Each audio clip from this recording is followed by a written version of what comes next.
नमस्कार साथियों, स्वागत है आप सभी का हमारे अचीवर्स सामान्य ज्ञान में। जो आज आपके लिए लेके आई है महत्वपूर्ण समसामयिकी करंट अफेयर, जो आपके पीसीएस के लिए, ग्रुप सी के लिए बहुत ही महत्वपूर्ण है। और जो सारे के सारे आपके लिए प्रश्न लेके आए हैं, ये या तो भारत से हैं या हमारे अंतर्राष्ट्रीय स्तर के महत्वपूर्ण प्रश्न हैं। तो इनसे संबंधित जो हमारी जानकारियां रहेंगी वो आप सभी के साथ साझा की जा रही हैं। तो आप वीडियो में बने रहेंगे और देखते हैं हमारा पहला सवाल क्या कहता है। देखते हैं। तो पहला सवाल है, हाल ही में प्रधानमंत्री नरेंद्र मोदी ने किस देश की प्रधानमंत्री की आत्मकथा आई एम जॉर्जिया की प्रस्तावना लिखी है? पहला है जॉर्जिया, दूसरा है इटली, तीसरा है बेलारूस, चौथा है सिंगापुर। अब आप देख सकते हैं ये एक पुस्तक है जॉर्जिया मेलोनी की। किसकी पुस्तक बच्चों? Giorgia Meloni. अब ये है कौन? तो इटली की प्रधानमंत्री, ठीक है ना, जॉर्जिया मेलोनी। इनके भारत के साथ संबंध अच्छे हैं, दोस्ती विचार के बारे में आप करंट अफेयर में जुड़े रहे तो आपको पता होगा क्या कि ये पुस्तक का संबंध आप देख सकते हैं किसके साथ है? इटली की प्रधानमंत्री जॉर्जियो मेलोनी के साथ। अब इसकी जो बच्चों प्रस्तावना है, प्रस्तावना का मतलब है प्रियम्बल, इसकी उद्देशिका, इसके अंदर क्या है, भारत और जो इटली के बीच जो संबंध है उसके बारे में इसमें जानकारी प्रदान की गई। तो इसकी प्रस्तावना श्री हमारे नरेंद्र मोदी जो भारत के प्रधानमंत्री हैं उनके द्वारा लिखी गई है। तो बच्चों इसके साथ जो हमारे अन्य देश हैं, जरा अगर मैं आपसे पूछूं इटली के बारे में, तो इटली की राजधानी क्या है बच्चों? रोम। ठीक है, इटली की राजधानी कहां है? तो रोम है। अब बच्चों मैंने यहां पर बताया था इटली की, अगर आप हमारे दूसरे चैनल जो कि हमारे विद थ्री क्लासेस की हमारी क्लास है, तो उसमें मैंने आपको बताया था, अभी हमारे वर्ल्ड ज्योग्राफी की क्लासेस चल रही थी, तो उसमें मैंने बताया था कि हमारा जो यूरोप में इटली है, इटली की राजधानी रोम है और इटली की गंगा किस नदी को कहा जाता है? ठीक है, तो यहां पर प्रश्न पूछा जाए अगर आपसे, इटली की गंगा कौन सी नाम से जानी जाती है? तो पो नदी। ठीक है ना, तो ये आपकी जानकारी होगी। अब अगर मैं आपसे बात करता हूं जॉर्जिया के बारे में, बेलारूस के बारे में, सिंगापुर के बारे में, तो जॉर्जिया और बेलारूस हमारे यूरोपियन कंट्रीज हैं। तो इनके बारे में अगर मैं पूछूं तो जॉर्जिया की राजधानी क्या है बच्चों? तिब्लिसी। क्या है? तिब्लिसी है। और अगर मैं बात करता हूं बेलारूस की राजधानी, तो बेलारूस की राजधानी क्या है बच्चों? मिन्स्क। क्या है? मिन्स्क। और अगर मैं सिंगापुर की बात करता हूं तो सिंगापुर सिटी। ठीक है, सिंगापुर सिटी, ये इनकी राजधानियां है। यह हमारा प्रश्न हो गया। इसी के साथ आपका बहुत महत्वपूर्ण प्रश्न है, यह आपको जरूर देखने को मिलेगा क्योंकि भारत के प्रधानमंत्री जो हमारे प्रधानमंत्री जॉर्जिया मेलोनी है उनकी प्रस्तावना लिखी है। और इसी के साथ प्रधानमंत्री नरेंद्र मोदी और डोनाल्ड ट्रंप जूनियर, जो हमारे डोनाल्ड ट्रंप हैं उनके पुत्र, उनके द्वारा भी इसमें क्या दिया गया है? अपनी प्रस्तावना लिखी गई है। तो अगले प्रश्न की ओर बढ़ते हैं बच्चों। तो अगला प्रश्न है, अंतरराष्ट्रीय अहिंसा दिवस 2025 कब मनाया गया? 1 अक्टूबर को, 2 अक्टूबर को, 3 अक्टूबर या 4 अक्टूबर को? आप सभी परिचित होंगे हमारे जो राष्ट्रपिता कहे जाते हैं महात्मा गांधी। तो उनके जन्म दिवस के उपलक्ष्य में हम कौन सा दिवस मनाते हैं? 2 अक्टूबर हमारे अंतरराष्ट्रीय अहिंसा दिवस के रूप में मनाए थे। ठीक है ना, इसी के साथ इनके बारे में कुछ जानकारियां, और इसी के साथ हमारा क्या मनाया जाता है? लाल बहादुर शास्त्री की जयंती भी मनाई जाती है। तो अगर आपको कुछ जानकारी दी जाए महात्मा गांधी के बारे में, तो इनका जन्म होता है बच्चों 2 अक्टूबर 1869 में। कहा? गुजरात के पोरबंदर में। जिनका निधन हो जाता है 30 जनवरी 1948 में। 30 जनवरी 1948 को नाथूराम गोडसे के द्वारा इनकी हत्या कर दी गई थी। ठीक है, और दक्षिण अफ्रीका से भारत आगमन इनका 9 जनवरी 1915 को होता है, जिस कारण भारत में एनआरआई डे मनाया जाता है। ठीक है, नॉन रेसिडेंस इंडिया, प्रवासी भारतीय दिवस मनाया जाता है। और इसी के साथ असहयोग आंदोलन 1920 में इनके द्वारा प्रमुख भागीदारी दी गई थी। नमक सत्याग्रह के बारे में आप जानते होंगे, नमक सत्याग्रह आंदोलन होता है, दांडी मार्च जिसको कहा जाता है, तो ये 1930 में इनके द्वारा किया गया था। दूसरा, भारत छोड़ो आंदोलन, क्विट इंडिया मूवमेंट 1942 में, जिसमें गांधी जी के द्वारा कौन सा नारा दिया गया था? करो या मरो का नारा। करो या मरो का नारा। ठीक है, और इन्हीं के साथ हमारी महात्मा गांधी की जो प्रसिद्ध पुस्तक है माई एक्सपेरिमेंट विद ट्रुथ, तो ये हमारी कुछ जानकारी होगी महात्मा गांधी के बारे में। फिर अगला हमारा जो जयंती मनाई जाती है, लाल बहादुर शास्त्री की जयंती मनाई जाती है 2 अक्टूबर को। और 2 अक्टूबर 1904 को इनका जन्म कहां होता है? मुगल सराय, उत्तर प्रदेश में होता है। अगला, इनका बचपन में जो नाम था लाल बहादुर श्रीवास्तव था। ठीक है, और भारत के दूसरे प्रधानमंत्री बने 1964 से लेके 1966 तक। क्योंकि बच्चों आपको पता होगा 64 में हमारे जो प्रथम भारत के प्रधानमंत्री थे पंडित जवाहरलाल नेहरू, उनका निधन होता है। फिर दूसरा कार्यकाल हमारा शुरू होता है लाल बहादुर शास्त्री जी का, तो जिनका कार्यकाल 64 से लेकर 66 तक रहा था और भारत के दूसरे प्रधानमंत्री बने और 1964 से 66 तक इनका कार्यकाल रहा, जिनका निधन 10 जनवरी 1966 को हो जाता है ताशकंद में। ताशकंद कहाँ है बच्चों? उज्बेकिस्तान की राजधानी है। तो बच्चों यहाँ पर भारत और पाकिस्तान के बीच में क्या होता है? एक समझौता होता है जिसे कहा जाता है ताशकंद समझौता। बहुत महत्वपूर्ण है ताशकंद समझौता। तो पूछा जाता है कि ताशकंद समझौता हुआ कब था? तो कब हुआ था? 1966 में। भारत के प्रधानमंत्री उस समय कौन थे? तो लाल बहादुर शास्त्री, और जो पाकिस्तानी हमारे मंत्री थे उनका नाम था अयूब खान। तो दोनों के बीच में ताशकंद समझौता होता है उज्बेकिस्तान में। उज्बेकिस्तान कहाँ है? हमारा मध्य एशियाई देश है, ठीक है। उज्बेकिस्तान, ताजिकिस्तान, किर्गिस्तान, इनके बारे में आप जानते हो कि कैस्पियन सागर से लगे हुए देश है हमारे, ठीक है। तो ताशकंद समझौता होता है, होता कब है? 1966 में। तो वहां से जब वो भारत की ओर वापस आ रहे थे तो इनकी अचानक से मृत्यु हो जाती है। निधन का कारण अभी तक गोपनीय है, समझ में नहीं आया। तो हमारे जो दूसरे प्रधानमंत्री थे श्री लाल बहादुर शास्त्री, उनका जन्म दिवस भी 2 अक्टूबर को मनाया जाता है। अगला प्रश्न आप सभी के सामने, केंद्रीय पर्यावरण मंत्री भूपेंद्र यादव ने कहा नमो वन की आधारशिला रखी थी? किसके द्वारा? हमारे केंद्रीय पर्यावरण मंत्री कौन है? श्री भूपेंद्र यादव। आपके लिए अति महत्वपूर्ण प्रश्न है, क्योंकि कई सारी योजनाएं और कई सारे जो हमारे वन हैं, उपवन हैं, इनके बारे में भी प्रश्न आपसे पूछा जाता है, क्योंकि भारत से आप लोगों को परिचित होना आवश्यक है। तो उसी के साथ तो हमारा इसकी जो आधारशिला रखी गई बच्चों, कहां रखी गई? हरियाणा में रखी गई थी, ठीक है ना। हरियाणा में रखी गई थी। और आप देख सकते हैं हमारे जो भूपेंद्र यादव हमारे पर्यावरण मंत्री हैं, वो यहाँ पर क्या कर रहे हैं? पौधरोपाई या नमो वन की आधारशिला रख रहे हैं। इसी के साथ अगर मैं आपसे पूछता हूं हरियाणा की जो राजधानी है, राजधानी क्या है? तो चंडीगढ़। चंडीगढ़ एक ऐसा हमारा सिटी है या शहर है जो पंजाब की भी राजधानी है, स्वयं में हमारा एक केंद्र शासित प्रदेश भी है, और हरियाणा की भी अपने आप में राजधानी रखती है। पंजाब की राजधानी भी क्या है भाई? चंडीगढ़। गुजरात की राजधानी क्या है? गांधीनगर, ठीक है, गांधीनगर। और यही गुजरात में हमारा क्या है? स्टैच्यू ऑफ यूनिटी, इसके बारे में अभी आप जानते होंगे। राजस्थान की राजधानी क्या है बच्चों? जयपुर, पिंक सिटी, ठीक है, पिंक सिटी ऑफ इंडिया। यहाँ का जो नेशनल पार्क है आप जानते होंगे, केवलादेव। और अगले प्रश्न की ओर बढ़ते हैं। तो अगले प्रश्न में हम बढ़ते हैं, तो हाल ही में बच्चों आपसे निधन के बारे में भी कई सारे प्रश्न पूछे गए हैं इतिहास में। तो आप देख सकते हैं कि दिवंगत पंडित छन्नूलाल मिश्र का संबंध किस वाद्य यंत्र से है? ठीक है, तो आपसे ये प्रश्न पूछा जा रहा है, तो पंडित छन्नूलाल का संबंध हमारा शहनाई से है या सारंगी से है, स्वरमंडल से है या सितार से है? ठीक है, तो ये हमारे आप देख सकते हैं पंडित छन्नूलाल जी, इनका जो आप देख रहे हैं भारत में इनके हाथ में वाद्य यंत्र है, तो इस वाद्य यंत्र को कहा जाता है बच्चों हमारा स्वरमंडल। ठीक है, सितार सा एक वाद्य यंत्र है जिसको बजाया जाता है इनके द्वारा। तो हाल ही में इनका निधन हुआ है, तो आपके लिए करंट अफेयर की दृष्टि से अति महत्वपूर्ण प्रश्न बन जाता है। ठीक है, तो ये किराना घराना और बनारस घराना के क्या है?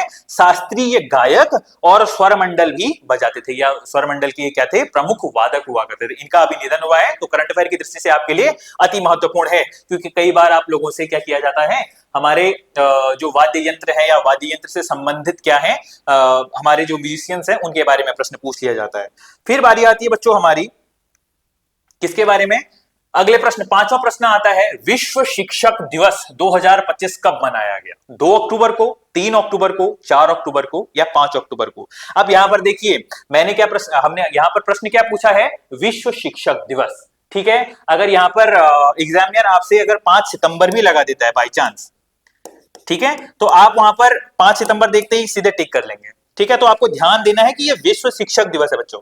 विश्व शिक्षक दिवस कब मनाया जाता है? तो हमारे 5 अक्टूबर को मनाया जाता है। वैश्विक स्तर पर जो शिक्षक हैं और शिक्षकों का जो योगदान है, जो हमारा भविष्य है, जो युवा है, युवा के भविष्य को देखते हुए शिक्षकों का जो योगदान है उसको मद्देनजर रखते हुए विश्व शिक्षक दिवस 5 अक्टूबर को प्रतिवर्ष मनाया जाता है। और यहीं पर मैं अगर आपसे पूछता हूं राष्ट्रीय शिक्षक दिवस, आप नोट करके पॉइंट लिखेंगे, राष्ट्रीय शिक्षक दिवस, राष्ट्रीय शिक्षक दिवस ये मनाया कब जाता है बच्चों? 5 सितंबर को मनाया जाता है। क्यों मनाया जाता है? जो हमारे भारत के द्वितीय राष्ट्रपति थे राधाकृष्णन, सर्वपल्ली राधाकृष्णन, सर्वपल्ली राधाकृष्णन, तो उनकी जयंती के उपलक्ष्य में क्या मनाया जाता है बच्चों? हमारा राष्ट्रीय शिक्षक दिवस मनाया जाता है। राष्ट्रीय का मतलब होता है नेशनल, हमारे राष्ट्र के अंतर्गत, भारत के अंतर्गत जो शिक्षक दिवस मनाया जाता है वो राष्ट्रीय शिक्षक दिवस है। तो 5 सितंबर को है और हमारा 5 अक्टूबर को क्या है? विश्व शिक्षक दिवस। अगले प्रश्न की ओर बढ़ते हैं। तो हाल ही में चिकित्सा के नोबेल पुरस्कार के लिए किसे चुना गया? तो बच्चों आप जानते होंगे हमारे विश्व में डायनामाइट के आविष्कारक, डायनामाइट के आविष्कारक कौन थे? डायनामाइट के आविष्कारक नोबेल थे। ठीक है, नोबेल थे। तो इनके द्वारा इनका निधन होता है बच्चों 1896 में। तो इनका निधन होता है और इसमें वसीयत में कहा जाता है कि इनके द्वारा जितनी भी इनकी प्रॉपर्टी थी, विश्व में शांति प्रचार के लिए जो भी हमारे इनोवेशन करेंगे उनके लिए 5 क्षेत्रों में यहाँ पर क्या होता है? नोबेल पुरस्कारों की स्थापना की जाती है। इनके द्वारा यहाँ पर क्या होती है? वसीयत लिखी गई और एक संस्था की स्थापना की गई थी। उसी के साथ क्या होता है? हमारे 5 नोबेल पुरस्कार यहां पर क्या होते हैं? सामने आते हैं। कौन कौन से थे जी? आप बताएंगे? तो कौन कौन से थे? ठीक है, 5 नोबेल पुरस्कार आते हैं। तो 5 नोबेल पुरस्कारों में पहला तो आता है हमारा विज्ञान क्षेत्र से, दूसरा आता है बच्चों हमारे साहित्य से, या जिसको हम लिटरेचर बोलते हैं, और तीसरा बच्चों आता है हमारा शांति के क्षेत्र से। ठीक है, शांति के क्षेत्र से। अब विज्ञान के अंतर्गत हमारे कौन कौन से क्षेत्र होते हैं पहले जरा उसे देख लेते हैं। तो विज्ञान वर्ग के बच्चे इन चीजों से अवेयर होंगे कि पहला हमारा कौन सा आता है बच्चों? आता है हमारा फिजियोलॉजी, मेडिसिन जिसको बोलते हैं। तो इसमें एक फिजियोलॉजी का आविष्कार जो आपकी बायोलॉजी से संबंधित है, फिजियोलॉजी, या इसी को आप क्या कहते हैं? मेडिसिन का नोबेल। ठीक है, मेडिसिन का नोबेल। दूसरा आता है यहां पर भौतिकी, फिजिक्स। ठीक है, और तीसरा आता है बच्चों यहां पर रसायन, केमिस्ट्री, रसायन का नोबेल। और साहित्य क्या हो गया हमारा? लिटरेचर। लिटरेचर के क्षेत्र में जिसने अपनी लिटरेसी के बिहाफ पर क्या हो रखा है? एक बहुत बड़े समाज को इंपैक्ट कर रखा है, तो उनको भी साहित्य के क्षेत्र में भी क्या दिया जाता है? नोबेल अवार्ड दिया जाता है। और उसी के साथ एक यहां पर दिया जाता है शांति का नोबेल। ठीक है, शांति का भी क्या दिया जाता है बच्चों? नोबेल दिया जाता है। अभी जो शांति का नोबेल है, अब आप ध्यान देंगे जो विज्ञान और साहित्य है, इन दोनों को क्या होता है बच्चों? 1900, इन सभी को, जो हमारे 3 के 3 क्षेत्र हैं, इन क्षेत्रों को कब दिया गया था? 1900 से इनको शुरू कर दिया गया था, इसकी स्थापना कर दी गई। और इन्हें प्रदान कब किया गया? तो प्रदान किया गया था बच्चों 1901 में। इसके बारे में जानकारी होगी कि 1901 में क्या होता है? हमारे जो नोबेल पुरस्कार है इन 5 क्षेत्रों में, अब 5 क्षेत्र कौन कौन से होते हैं फिर इसके बारे में अगर आप देखते हैं तो अब आप 5 क्षेत्र लिखेंगे। पहला, नोबेल के 5 क्षेत्र प्रारंभिक, नोबेल के प्रारंभिक 5 पुरस्कार के क्षेत्र, वर्ष 1900 में स्थापना, प्रदान शुरू 1901 में। अगले बारे में बात आती है कि पहला कौन सा है? तो हमारा मेडिसिन, या इसी को बोला जाता है फिजियोलॉजी। दूसरा आता है हमारा भौतिकी का नोबेल, ये वर्ष 1909 की बात कर रहा हूं मैं, भौतिकी का नोबेल, फिजिक्स। तीसरा मैं बात कर रहा हूं आपसे रसायन का नोबेल, केमिस्ट्री। चौथा मैं आपसे बात कर रहा हूं साहित्य का नोबेल। ठीक है, नोबेल ऑन लिटरेचर। ठीक है, पांचवा मैं आपसे बात कर रहा हूं शांति का नोबेल। ठीक है, तो इनको प्रदान करना शुरू किया गया। इसी के साथ क्या होता है बच्चों? जो हमारे नोबेल हैं, इन नोबेल अवार्ड्स को क्या किया जाता है? 1909 से प्रदान किया गया। फिर उसी के साथ क्या होता है? 1968 में अर्थशास्त्र के नोबेल को, अर्थशास्त्र यानी इकोनॉमिक्स, नोबेल ऑन इकोनॉमिक्स की स्थापना की गई। स्थापना की गई। ठीक है, नोबल ऑन इकोनॉमिक्स, तो इसकी स्थापना होती है। तो इसको प्रदान कब से किया गया? जिसे वर्ष 1969 में शुरू किया गया। तो इसे शुरू कब किया गया था, देना कब से शुरू हुआ? स्थापना होती है 1968 में। ध्यान देंगे, कई बार प्रश्न आपसे पूछा जाता है स्थापना के बारे में, आप वहां पर टिक करके आते हैं प्रदान के बारे में, या प्रदान के बारे में पूछा गया हो आप स्थापना टिक करके आते हैं। तो ऐसा नहीं करना है। स्थापना होती है 1968 में और शुरू किया जाता है इसको देना कब से? 1969 से। इसी के साथ बच्चों इन्हें प्रदान कहां से किया जाता है? ठीक है ना। तो कुल नोबेल की संख्या, कुल नोबेल पुरस्कार कितने हो गए? 6 हो गए, जिनमें चाहे आप बात करें मेडिसिन, चाहे आप बात करें फिजिक्स, चाहे आप बात करें केमिस्ट्री, चाहे आप बात करें लिटरेचर, या आप बात करते हैं इकोनॉमिक्स, इन्हें कहां से प्रदान किया जाता है? इन्हें स्वीडन की राजधानी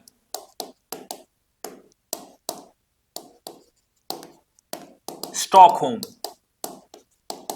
ये यूरोप है ना, यूरोप में है, उत्तरी हमारे जो नॉर्डिक कंट्रीज हैं वहां इसकी बात करते हैं। तो स्टॉकहोम से प्रदान किए जाते हैं। महत्वपूर्ण पॉइंट है। तो स्वीडन की राजधानी जो स्टॉकहोम है, स्टॉकहोम से प्रदान किया जाता है।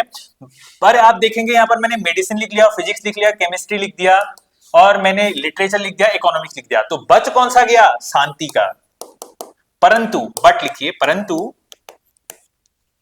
शांति का नोबेल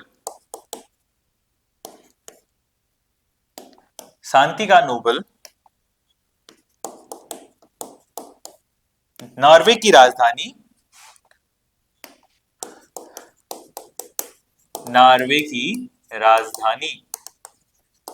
ओस्लो से प्रदान किया जाता है।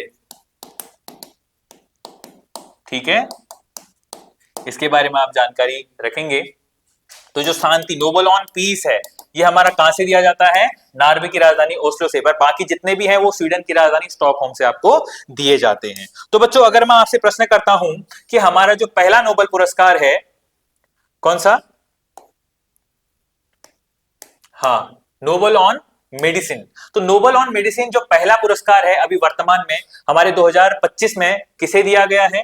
तो ये दिया गया है बच्चों ब्रूनकोव को, और उसी के साथ हमारी रैम्सडेल और सिनाकागुची को दिया गया है। आप महत्वपूर्ण प्रश्न है, आपसे कई बार पूछा जाता है। ये जो नोबेल ऑन मेडिसिन है ये ब्रूनकोव को, रैम्सडेल को और सिकागुची को दिया गया है। इसी के साथ आपसे अगर मैं पूछता हूं कि इन्होंने किस क्षेत्र में दिया, इनके द्वारा क्या होता है कि माइक्रो आरएनए की खोज और पोस्ट ट्रांसक्रिप्शन जीन विनिमय की इस भूमिका के लिए क्या दिया गया था? संयुक्त रूप से हमारे मैरी ई ब्रूनकोव को और फ्रेड रैम्सडेल को और हमारा सेमोन सेकागुची को दिया गया था। जिसमें से जो सेमोन वेशागुची है ये कहां से हैं? जापान से।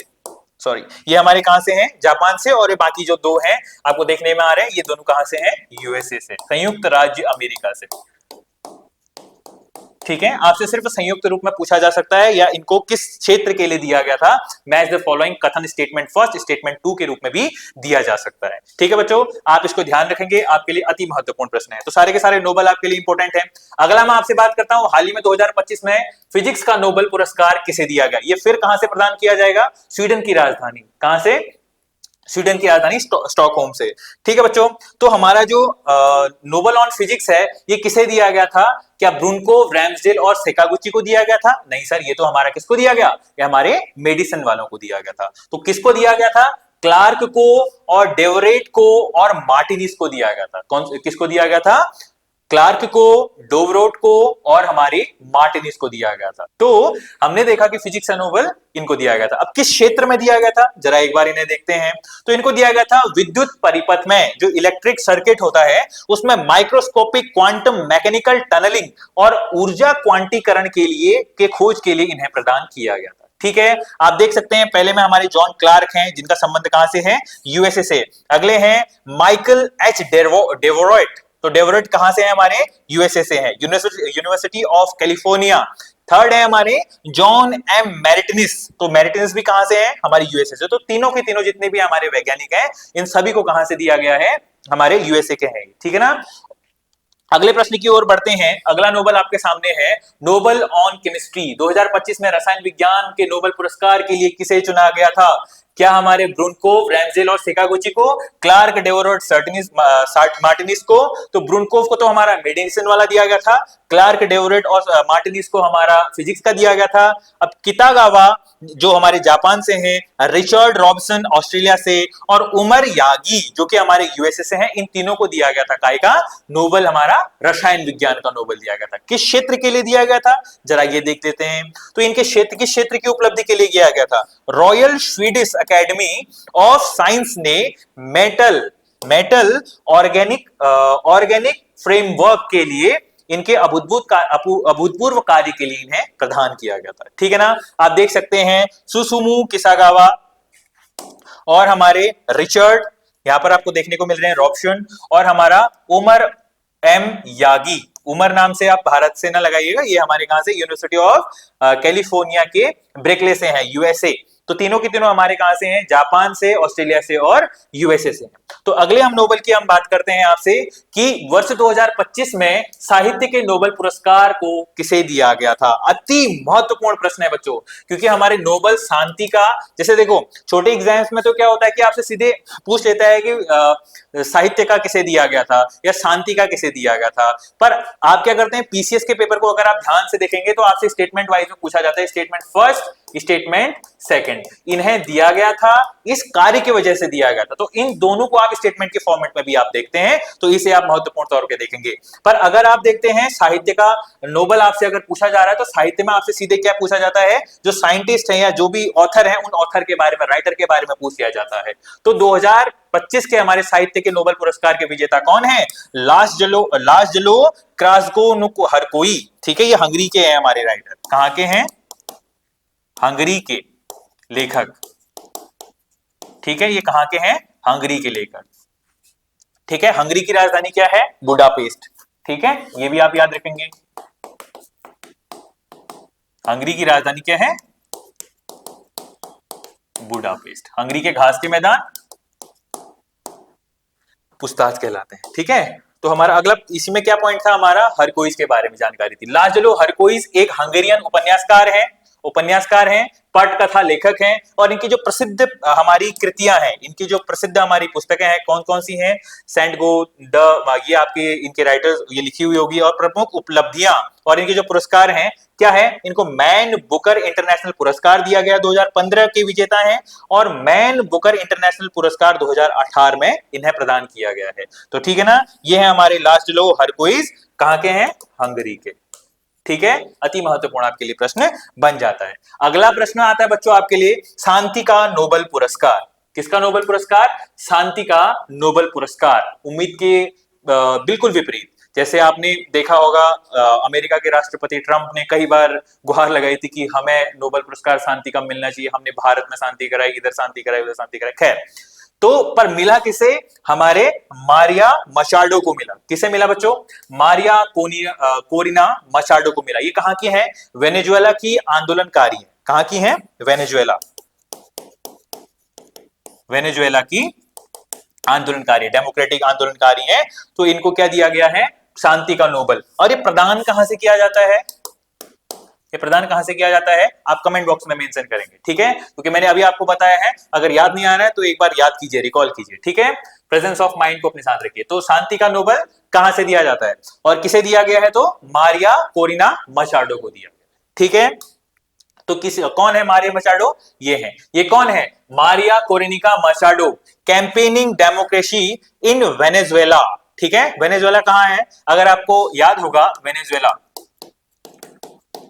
वेनेजुएला कहां है? हमारे साउथ अमेरिका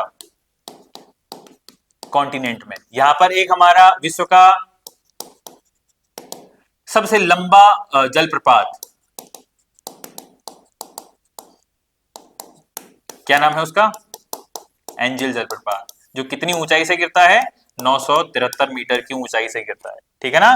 किस नदी पर है? तो कैरो नदी पर, कैरो नदी पर स्थित। ये स्टैटिक है बच्चों, ठीक है। आप सभी को सब कुछ बताया जा रहा है, ठीक है, इसको अदरवाइज मत लीजिएगा। बस मैं आपको कोशिश कर रहा हूं कि आपका प्रेजेंस ऑफ माइंड हर तरीके से हर जगह पर उपस्थित होना चाहिए। अगर वेनेजुएला की बात की जा रही है तो आपको यहाँ पर मचाडो भी याद आनी चाहिए, और उसी के साथ आपको वेनेजुएला के बारे में भी जितनी जानकारियां हैं वो सारी की सारी याद आनी चाहिए, ठीक है। इसीलिए मैं आप सभी को ये अदर फैक्ट्स भी दे रहा हूं उसी के साथ। तो हमारी कौन है, ये हमारी मचाडो हो गई है, नोबेल प्राइज इन पीस इनको ये प्रदान किया गया, ठीक है। अगला प्रश्न आपसे पूछ रहा है, वर्ष 2025 का अर्थशास्त्र का नोबेल पुरस्कार किसे दिया गया? वो शांति के लिए दिया गया था, अब ये किसका है? अर्थशास्त्र का। और इसकी शुरुआत कब से होती है बच्चों? इसकी स्थापना होती है 1968 में। प्रदान कब से शुरू होता है इसका? 1969 से, ठीक है। तो किसे दिया गया है बच्चों?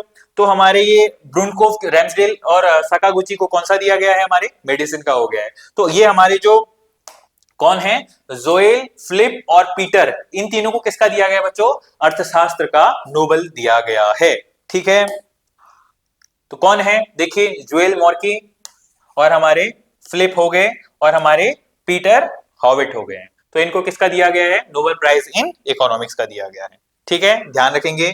और अगले प्रश्न की ओर अगर हम बात करते हैं तो 12वां प्रश्न आपसे पूछ रहा है, भारत रूस सैन्य अभ्यास इंद्र 2025। तो सबसे पहले तो प्रश्न आपसे पूछा जाता है कि जो इंद्र अभ्यास है किन दोनों के बीच में होता है? तो इसका उत्तर क्या हो गया? भारत और रूस के बीच में होता है, ठीक है। उसी के साथ कहां आयोजित हुआ था? तो हमारे राजस्थान में। कहां हुआ था बच्चों? राजस्थान में हुआ था। ये आप देख सकते हैं, भारतीय सेना के जवान हैं इस ओर, और यहाँ हमारे कौन है? रूसी जो हमारे जवान हैं, ठीक है ना। तो इनके द्वारा कहां किया गया था? तो ये राजस्थान में किया गया था। उसी के साथ रूस की राजधानी क्या है? अब इसके बारे में बताएंगे। कैपिटल क्या है इसकी? मॉस्को, ठीक है, मॉस्को। और यहीं पर हमारी क्या है? बैकाल झील, ठीक है, विश्व की सबसे गहरी झील है। उसी के साथ ये हमारा क्या है? यूरोप और एशिया में विभाजित, एशिया में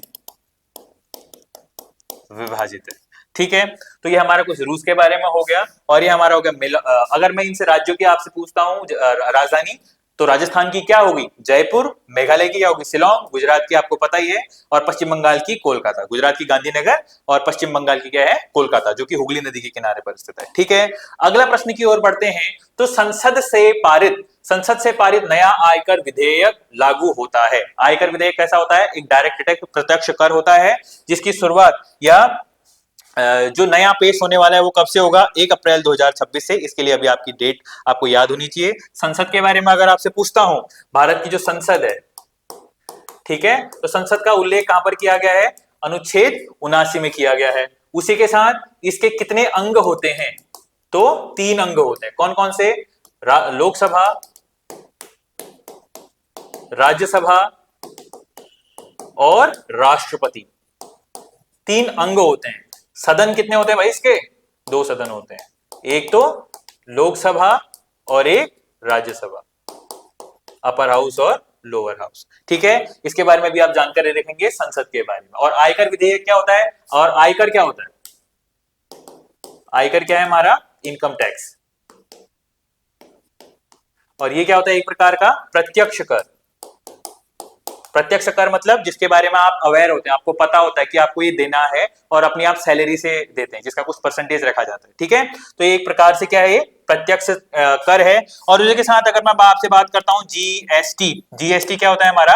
अप्रत्यक्ष कर, इनडायरेक्ट टैक्स, ठीक है, जिसमें हमारी स्लैब्स में अभी कटौती हुई है, जिसके बारे में हम आगे डिस्कस करेंगे। तो अगले प्रश्न की ओर बढ़ते हैं। इसमें हम इतना ही करते हैं, ठीक है। अगले प्रश्न की ओर बढ़ते हैं। तो 2025 में शहरी विकास का वर्ष किसने घोषित किया था? गुजरात ने, महाराष्ट्र ने, तेलंगाना ने या आंध्र प्रदेश ने, ठीक है। तो हमारा जो शहरी विकास का वर्ष है ये किसके द्वारा घोषित किया गया था? तो हमारे गुजरात के द्वारा इसे क्या किया गया था? घोषित किया गया था। इसी के साथ बच्चों हमारा जो 2025 है इसे गगनयान का मिशन, शांति का मिशन और सहकारिता का जो हमारा वर्ष है, इसे 2025 को क्या किया गया है? घोषित किया गया है, ठीक है ना। क्या बोला मैंने? सहकारिता का वर्ष, कोऑपरेटिव का वर्ष, शांति का वर्ष, शांति और समझौते का वर्ष, ठीक है। ये हमारे क्या हो गए? 2025 के बारे में हो गया कुछ जानकारी, ठीक है। महाराष्ट्र की राजधानी क्या है? महाराष्ट्र की मुंबई। मैच द फॉलोइंग आता है भाई आजकल। तेलंगाना की क्या है? हैदराबाद, निजामों का शहर। ठीक है। आंध्र प्रदेश की क्या है? तो अमरावती। ठीक है। लेटेस्ट अभी चेंज हुए हैं तो याद रखिएगा इनको भी। ठीक है। अगला प्रश्न आपसे क्या पूछ रहा है? एबल पुरस्कार 2025 किसे प्रदान किया गया था? ऑप्शंस नहीं है तो ये क्या है? ये किसे दिया गया था? मसाकी काशीवारा। ठीक है। किसे दिया? कहां के हैं? जापान के। इनके द्वारा अपने क्षेत्र, किस क्षेत्र के लिए दिया गया था? तो ये गणित के लिए। गणित में इन्होंने क्या कार्य किया था? क्या किया था इन्होंने? जो एल्जेब्रा है या बीज गणित है, बीज गणित में विशेष कार्य के लिए। ठीक है। इसे क्या बोला जाता है? गणित का नोबल। गणित का नोबल कहा जाता है। किसे कहा जाता है? तो एबल पुरस्कार। आप पास्ट जो हमारे प्रीवियस ईयर क्वेश्चंस है उसमें उठा के देख लीजिएगा। नोबल पुरस्कार, एबल पुरस्कार आपसे पूछे ही पूछे जाते हैं। ठीक है ना बच्चों? तो पहली वीडियो हमारी इसके लिए आपके लिए महत्वपूर्ण हो जाती है। और उसी के साथ अगला प्रश्न आपसे पूछ रहा है, देश की पहली हाइपरसोनिक मिसाइल कौन सी है? हाइपरसोनिक मिसाइल क्या होती है? जो ध्वनि के तेज से भी तेज जाती है। ठीक है ना? जिसमें हम देखते हैं 0 से 1 मैक तक की जिसकी स्पीड होती है। 0 मैक से जिसकी 1 मैक तक की जो स्पीड होती है उसे बोलते हैं सबसोनिक। ठीक है। और 1 मैक से जो हमारा 5 मैक तक होता है इसके बीच में आती है हमारी क्या? Supersonic missile.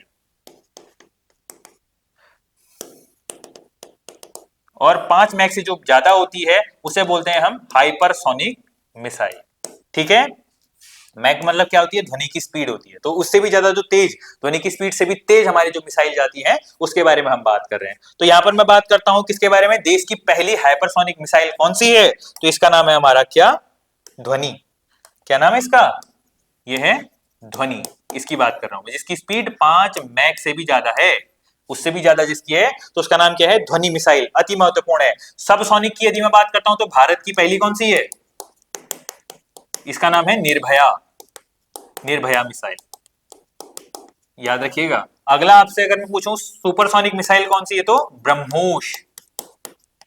ठीक है। जो भारत और रूस की सहायता से बनाया गया था।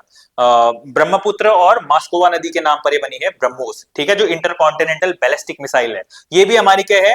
आईसीबीएम है। तो किसके बारे में हम बात कर रहे हैं? हम ध्वनि के बारे में बात कर रहे हैं। तो ये क्या है? Intercontinental ballistic missile, ICBM. ठीक है। इसके बारे में भी आप ध्यान रखेंगे। तो हमारी ये निर्भया क्या हो गई? सबसोनिक मिसाइल होगी जिसकी स्पीड 0 से 1 मैक के बीच में होती है। और 1 मैक से 5 मैक के बीच में जिसकी स्पीड होती है उसका नाम है ब्रह्मोस। और ये किसकी सहायता से बनी थी? भारत और रूस के। और ये निर्भया सॉरी ध्वनि किसकी है? तो भारत की पहली हाइपरसोनिक मिसाइल है। तो ये कुछ महत्वपूर्ण आपके लिए प्रश्न हमारे द्वारा लेके आए गए थे। ये कुछ एक प्रयास है जो आपको जरूर पसंद आएगा, उम्मीद करता हूं, और आपकी परीक्षा की दृष्टि से अति महत्वपूर्ण है बच्चों। ठीक है। तो आज के लिए इतना ही करते हैं। बाकी इन करंट अफेयर को आप रिवाइज कीजिएगा। और उम्मीद करता हूं मैं अगले हफ्ते से भी हम इसको वीकली करने का प्रयास करेंगे। और आज के लिए इतना ही करते हैं। आप सभी का यहां तक रुकने के लिए बहुत बहुत धन्यवाद। हमें सराहने के लिए और हमारी जो एफर्ट है इसको लाइक हो सकता है, शेयर हो सकता है, कमेंट हो सकता है, उसके द्वारा हमारे आत्म जो विश्वास है उसको आप बढ़ा सकते हैं। तो आज के लिए इतना ही बच्चों। आप सभी का बहुत बहुत धन्यवाद।